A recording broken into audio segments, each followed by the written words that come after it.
Leo tuna somo zuri, malezi ya watoto. Malezi ya watoto waliozaliwa nje ya ndoa. Ndio watoto gani hao? Hawa ni watoto ambao wamezaliwa nje ya mpango, kwa maana kwamba mtu hajaolewa au kijana kabla hajaoa au mwanaume ameoa lakini bado anatengeneza watoto kwa mpango wa kando. Kwa hiyo tunaita watoto waliozaliwa nje ya mpango. Watoto wote wanahitaji malezi bora bila kujali wamekuja kwa njia gani. Fungu la mlee mtoto katika njia impasayo linawahusu watoto wote. Wazazi mnawajibika kuwalea watoto hao kama mlivyoshirikiana kuwaleta duniani. Miongoni mwa watoto wanaoteseka ni wale waliozaliwa nje ya ndoa. Baba ameoa mkewe na mke hataki kuishi na wale watoto. Mama ameolewa na mumewe pia aliyemuoa hataki kuishi na wale watoto. Watoto wanalazimika kuishi na bibi, babu au ndugu. Hivyo hawapati malezi bora. Wengine wamejiingiza kwenye vibarua na wengine ndio hawa watoto wa mitaani. Baba yao anaweza kuwa ana maisha mazuri sana huku wao wanateseka.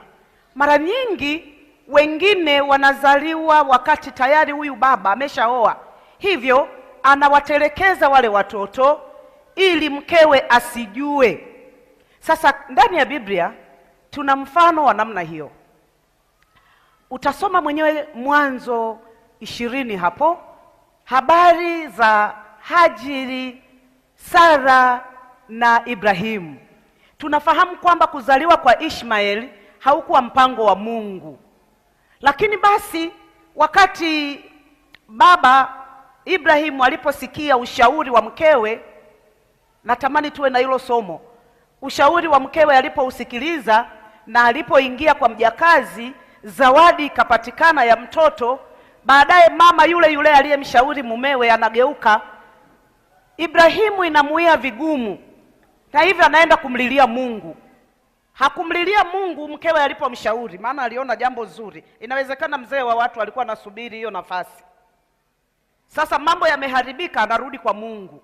Na Mungu anamwambia, msikilize mkeo. Mwanzo 21:13 neno la Mungu linasema, naye mwana wa mjakazi nitamfanya kuwa taifa. Shika hiyo. Maana huyu naye ni uzao wako. Mwanzo 21:18 mpaka 20. Wakati sasa Hajiri amefukuzwa na Sara, yuko jangwani, kiu na njaa, hawana chakula. Wakati amemlaza kijana mbali na yeye ili asione mtoto akifa. Mungu anasikia kilio cha mtoto, na neno la Mungu linasema, ondoka ukamwinue kijana, ukamshike mkono wako, kwa kuwa nitamfanya kuwa taifa kubwa. Mungu akamfumbua macho, naye akaona kisima cha maji. Akaenda akakijaza kiriba maji, akamnywesha kijana. Akakaa katika jangwa, akawa mpiga upinde. Mungu anamwahidi Ibrahim kuwa atamfanya kijana aliyempata kwa njia isiyo sahihi. Atamfanyaje? 1, kuwa taifa kubwa. 2, Mungu atakuwa pamoja na huyo mtoto na pia atambariki, lakini pia atamzidisha sana na kumuongeza. Watoto hawa mara nyingi hubarikiwa sana kuliko hata wale ambao wamezaliwa ndani ya ndoa. Ukisoma tena 17:20 neno la Mungu linasema, na kwa habari ya Ishmaeli nimekusikia, nimembariki, nitamzidisha, nami nitamuongeza sana sana. Atazaa maseidi 12, nami nitamfanya awe taifa kubwa. Nataka kufundisha nini leo? Fuatana pamoja nami. Mungu haangalii jinsi na namna mtoto alivyozaliwa. Yeye anawapenda na kuwabariki wote. Baba, usiwatelekeze watoto uliowapata nje ya ndoa, maana hao pia ni uzao wako, wanaitwa kwa jina lako. Sikia, Hatuwaambii watu wala kuwashauri kuzaa nje ya ndoa, lakini wale ambao wameshazaliwa watunzwe vizuri, wapewe mahitaji yao yote: chakula, malazi, mavazi, elimu bora ya kimbingu na ya kiroho, wapewe hawa watoto. Kwa nini wanaume wengi wanaficha watoto? Kwa nini? Wanaogopa status zao kwenye jamii, wataonekanaje? Anaheshimika, ataonekanaje sasa? Mara nyingi watu wenye heshima kwenye jamii hawahitaji kujulikana. Hawa wanaingia kwenye usiri kiasi cha kuacha kuwatunza watoto. Watu kama hawa kina nani? Waheshimiwa. Waheshimiwa mnawajua, waheshimiwa hao wanaoitwa waheshimiwa, watumishi wa Mungu, wainjilisti, wachungaji, wanaingia kwenye hilo kundi. Watu wenye heshima kwenye jamii wanaogopa wake zao wasijue kama wameenda kando.